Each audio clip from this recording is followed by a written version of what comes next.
Well, churches, Baptist churches especially, are all day on Sunday. When the sun rises in the east, people are coming and traveling, even walking up to some 30 miles to come to my church. And when they arrive, of course, we are Baptists, so we're not quiet people. You're going to hear a Baptist before you see a Baptist. And so I'll start my sermon, and my sermon are normally about 3 hours. Baptist sermons are notably long sermons. 3-hour sermons are very, very popular for Baptists. Of course, in the Anglican Church, the Church of England, you would not find a sermon that long.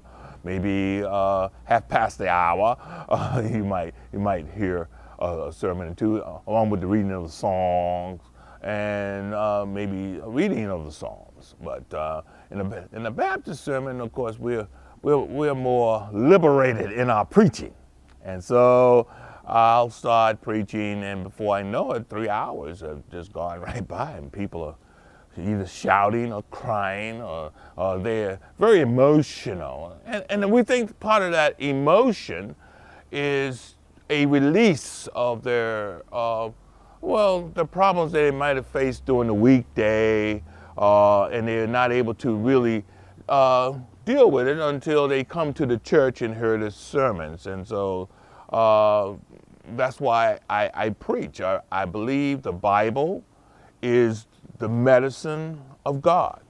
And that's why I do call myself a type of doctor. I know Dr. Pastor, Dr. Gaunt is here, but I consider myself a type of doctor because my medicine I apply to the souls of my people for healing, for their healing, because that's why they come to the church, I believe, because I do apply that medicine rightly to their souls and to their problems. And that healing of their souls take place through the gospel, through the words of God that's in the King James Bible.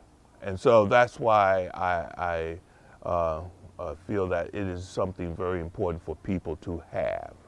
Just like if they're going to go to the doctor. And I don't like going to the doctor. I have to go to the doctor sometimes because I get elixirs, because I get consumption sometimes. And Mrs. Vogue's son, David Miller, he takes me over there, and because he's trying to encourage me all the time. Well, Gowan, I know you don't like going to the doctor, but you have to go to the doctor because you don't want to pass away. I said, well, that's true. But those elixirs just make, well, you can't keep anything on your stomach when you take those elixirs. It's not good for you. Yeah. So, but anyway, that's what I think about the Word of God. I think the Word of God is a means of healing the souls, of my people.